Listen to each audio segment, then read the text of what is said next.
Hey everyone, and welcome. Today we are peeling back the layers on large language models. You've definitely used them, right? Maybe to help write an email or even to generate some code. But how do they really work under the hood? Well, let's dive in and find out. So, we're going to kick things off with a really fascinating puzzle. It gets right to the heart of how these models think, and it's all about their almost spooky ability to write computer code. This whole explainer was actually sparked by this brilliant question from a user on Reddit. And it's a great one because it feels like magic, doesn't it? The code an LLM writes might not always do exactly what you want it to, but the syntax, the basic grammar of the code, is almost always perfect. How on earth is that possible? And this is what makes that question so good. Think about it. In English, I can say something in a weird way, and you'll probably still get what I mean. But with code, a single missing comma, one bracket in the wrong place, and the entire program just breaks. It's incredibly strict, completely unforgiving. So, how do they pull it off? What's the secret? Well, it's not magic. It's just math. Let's crack this thing open. Okay, so the most fundamental thing an LLM does is actually pretty simple to understand. Its main job is to predict the next token. You can just think of a token as a word or a piece of a word. It's exactly like the autocomplete on your phone, just scaled up to a mind-boggling degree. It really is autocomplete on steroids. And this slide right here, this is where the secret is revealed. Look at the comparison. For a phrase like the cat sat on the next word could be mat, floor, chair, lap. There are so many valid options. But for a line of code like print, hello, the statistical probability of the next bit being world is just overwhelmingly high. That rigid structure of code makes the next token way, way more predictable. And how does it get so darn good at making those predictions?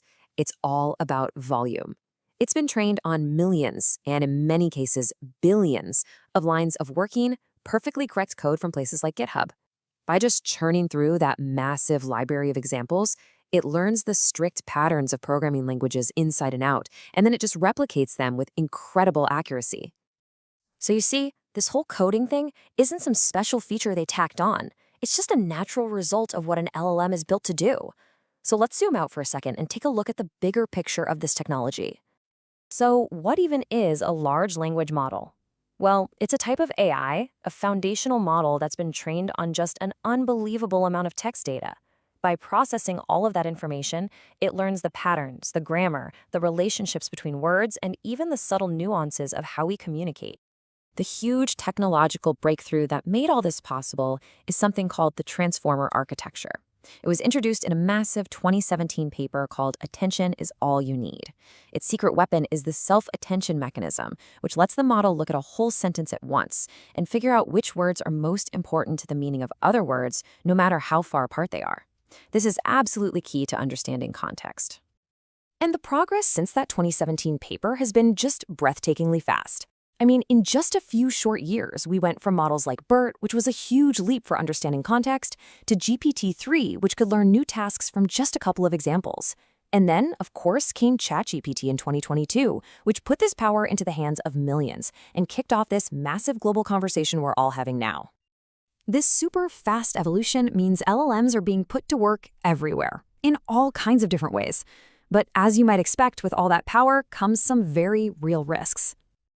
The applications today are just incredibly broad. We see them in customer support, handling tickets, and giving 24/7 help. They're amazing writing assistants. They can do real-time language translation, and of course, we've already talked about how they generate and debug code. They're even moving into really specialized fields like analyzing complex medical records and scientific research. But here is the massive problem. Because LLMs are just predicting the most probable next word, they can sometimes generate answers that sound totally plausible, completely confident, but are 100% made up. This is what we call hallucination. So let's look at a perfect example of this from the source material at Vectara. A developer gave a code-generating LLM this prompt. Now, we all know it's logically impossible for two even numbers to add up to an odd number like 17. An even plus an even is always even. But the LLM didn't know that. It just saw a request that looked like other requests it had seen, and it confidently spit out a function. The code itself would run just fine, no syntax errors, but it's built on a completely broken premise.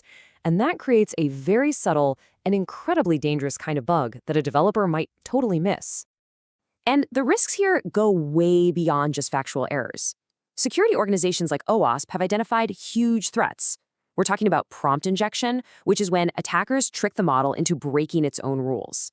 There's training data poisoning, which corrupts the AI with bad info.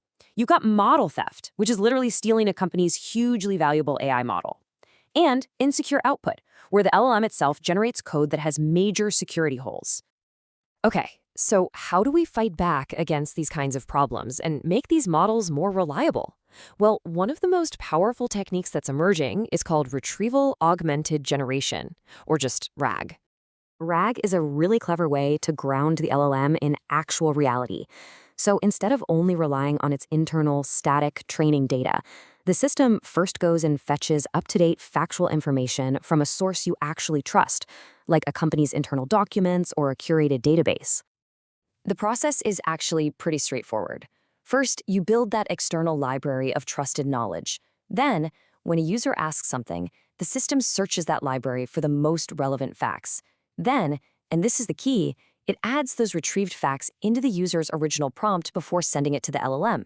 It's basically saying, hey, answer this question, but use this specific verified information to do it.